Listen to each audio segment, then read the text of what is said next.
Assalamualaikum warahmatullahi wabarakatuh.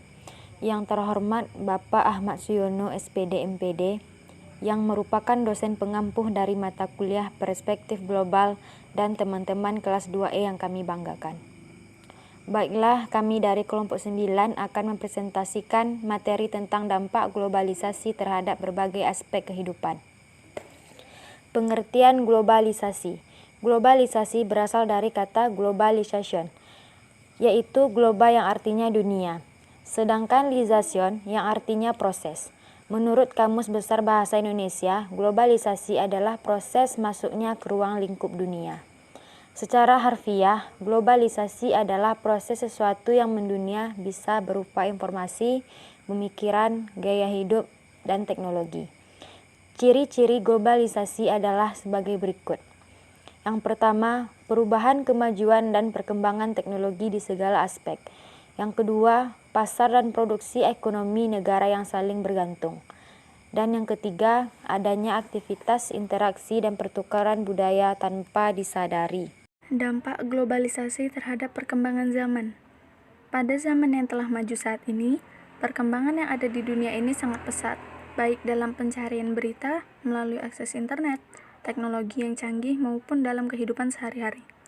Semua itu dapat kita rasakan sedikit demi sedikit dengan berjalannya waktu. Ketika perkembangan zaman belum seperti saat ini, untuk mengetahui informasi yang berada di luar negeri pun kita sangat sulit sekali untuk mendapatkannya. Bahkan, bukan hanya di luar negeri saja, tetapi untuk di dalam negeri, kita masih sangat sulit sekali untuk mendapatkannya.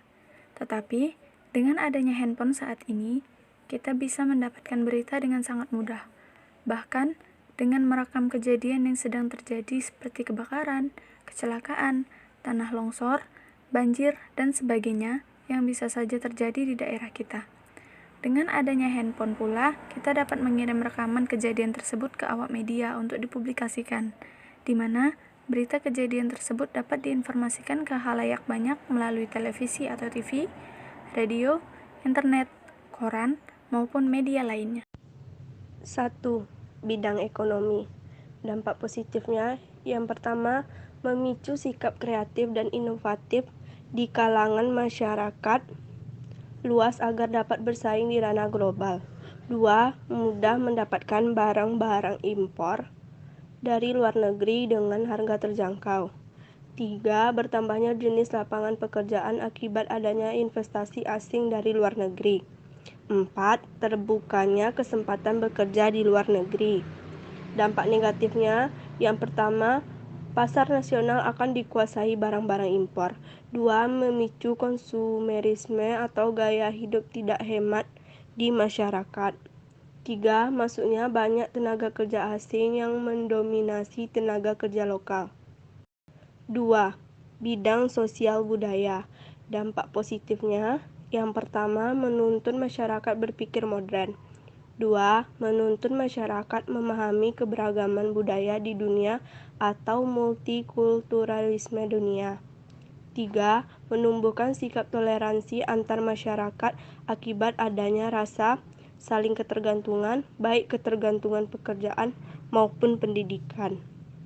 Dampak negatifnya, yang pertama, gagal memahami modernitas hingga berperilaku menyimpang, seperti kenakalan remaja akibat tayangan televisi atau media massa lainnya.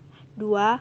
Mudah terpengaruh oleh budaya-budaya barat dan budaya luar hingga melupakan budaya lokal. 3. Budaya lokal dianggap tradisional dan harus ditinggalkan. Bidang kesehatan, dampak positif meningkatkan mobilitas pasien yang pergi ke luar negeri untuk mendapatkan perawatan medis. Yang kedua, meningkatkan mobilitas profesional kesehatan antar negara. Yang ketiga, meningkatkan perusahaan asing dan asuransi di dalam negeri. Yang keempat, semua rumah sakit dituntut untuk mampu memenuhi kepentingan. Dan yang kelima, keinginan konsumennya, serta persaingan bisnis penyediaan dan pelayanan jasa kesehatan. Dampak negatifnya di bidang kesehatan yaitu 1. Rumah sakit pemerintah yang cenderung kurang memperhatikan kualitas dan mutu pelayanan mulai ditinggalkan masyarakat. Yang kedua, kecanggihan teknologi dimanfaatkan bagi banyak orang untuk membuka industri tanpa memikirkan lingkungan sekitar atau pencemaran. 4. Di bidang komunikasi, dampak positifnya yaitu 1. Mudah memperoleh informasi segala aspek bidang. Mudah dilakukan komunikasi, menumbuhkan sikap toleran, memacu untuk meningkatkan kualitas diri, mudah memenuhi kebutuhan. Dampak negatifnya yaitu 1. Membuat individu berperilaku konsumtif, boros, pengeluaran informasi yang tidak tersaring, membuat sikap penutup diri dan berpikir sempit. Yang kedua, memengaruhi kesehatan. Terima kasih.